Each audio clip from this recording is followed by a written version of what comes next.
Hello everyone, good evening. আজকে হচ্ছে শনিবার আর ঘড়ির কাঁটাতে বাজে এখন বিকাল ৫টা। তো এখন থেকে তোমাদের সাথে একটা ছোট্ট মিনি ব্লগ শেয়ার করব। সকাল থেকে কোনো রকম ব্লগ শ্যুট করতে পারিনি, ভাবলাম বিকাল থেকে একটা ছোট্ট মিনি ব্লগ তোমাদের সাথে শেয়ার করা যেতেই পারে। তো বিকালে যা কাজকর্ম থাকে সেগুলো তো হয়েই গেছে, তা আমি একটু বিছনাটাকে ভালো করে ঝেড়ে একটু পরিষ্কার করে নিলাম। আর এইটা না দুদিন আগেই মিশো থেকে অর্ডার করেছি। এই ক্যান্ডেল স্ট্যান্ডগুলো না দেখতে যেরকম ভালো লাগে, আর জ্বালালে সারা সন্ধেবেলা পুরো ঘরে একটা স্মেল যেন দারুণ আসে, জানো তো, ভীষণ ভালো লাগে। একটা পজিটিভ ভাইব চারিদিক দিয়ে যেন ছড়াতে থাকে, খুব সুন্দর। এটা ওই বাড়িতে একটা ছিল, আমার জামাই কিনে দিয়েছিল আমাকে। সেটা আর ওই বাড়ি থেকে আনতে একদমই মনে ছিল না, তাই জন্য এখানে এসে একটা নতুন অর্ডার করে দিলাম। এর সাথে না দুটো ক্যান্ডেল থাকে ছোট ছোট, আর দুটো ছোট ছোট শিশির মধ্যে ছিল অ্যারোমা অয়েল। এইগুলো না বিভিন্ন ধরনের স্মেলের পাওয়া যায়, জানো তো। লেমন গ্রিনসের একটা ছিল, আর একটা ল্যাভেন্ডারের গন্ধ, মানে এক একটা এক এক রকমের গন্ধ থাকে। মানে এটা একটু জলের মধ্যে দিলে না দারুণ একটা ভালো লাগে, জানো। এটা কীভাবে দিতে হবে না হবে সবটাই তোমাদের সাথে পরে দেখাচ্ছি। তার আগে দেখো সন্ধেবেলা সন্ধে দিতে চলে এসেছি। সন্ধে দেওয়া হয়ে গেছে, সারা বাড়িতেই কিন্তু ধুনো গন্ধ দিয়ে ছড়িয়ে দিয়েছি একদম।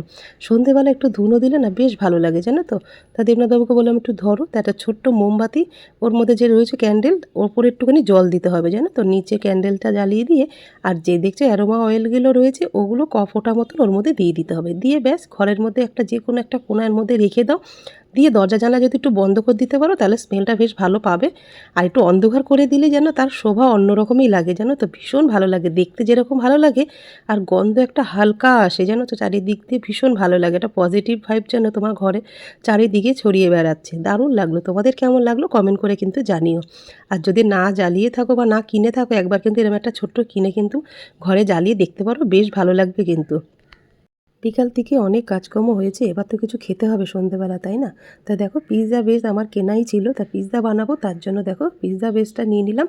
তার মধ্যে কিন্তু আমি একটু বাটার লাগিয়ে নিলাম। নেওয়ার পরে দু রকমের সস আমি দিয়ে দিলাম, পিৎজা সস আর হচ্ছে টমেটো কেচাপ, দুটো একসাথে মিক্সড করে লাগিয়ে দিয়ে কিছু ভেজিটেবল কাট করে নিয়েছিলাম, সেগুলো কিন্তু একটা একটা করে সাজিয়ে দিলাম। পেঁয়াজ আছে, তারপরে গ্রিন তোমার ক্যাপসিকামটা রয়েছে, আর ইয়েলো আর রেড বেল পেপার ছিল, সেগুলো দিয়ে দিলাম ওর মধ্যে একটুখানি পনির ছোটো ছোটো করে কেটে রেখেছি, সেটাও দিয়ে দিলাম। দিয়ে ভর্তি করে কিন্তু মজারেলা চিজ দুটোর মধ্যে ভরে দিলাম। দেখতে পাচ্ছ দুটো প্লেটের মধ্যে রেডি করে নিয়েছি। নেওয়ার পরে দেবনাথবাবু তাকিয়েছিল, তাই একটু মজা করছিলাম। তা আমি একটা ননস্টিক তাওয়ার মধ্যে হালকা একদম গ্যাসটা কমিয়ে দিয়ে জ্বালিয়ে দিলাম, আর একটা মাইক্রো ওভেনে দিয়ে দিলাম 2 মিনিটের জন্য। দুটো পিৎজা দেখো আমার একদম রেডি হয়ে এসছে, আর ভেতরটা পুরো আগুনের মতন গরম হয়ে আছে, আর দেখতে কি লোভনীয় লাগছে না, খেতে কিন্তু অতটাই ভালো লাগছিল। এইভাবে একবার বানিয়ে খেয়ে দেখো, বেশ ভালো লাগবে। মানে একদম মানে কষ্টও করতে হবে না, এদিকে পিৎজাও খাওয়া হয়ে যাবে। তোমাদের আজকে ছোট্ট মিনি ব্লগটা কেমন লাগলো কমেন্ট করে কিন্তু জানিও। ভালো লেগে থাকলে লাইক কমেন্ট শেয়ার করো।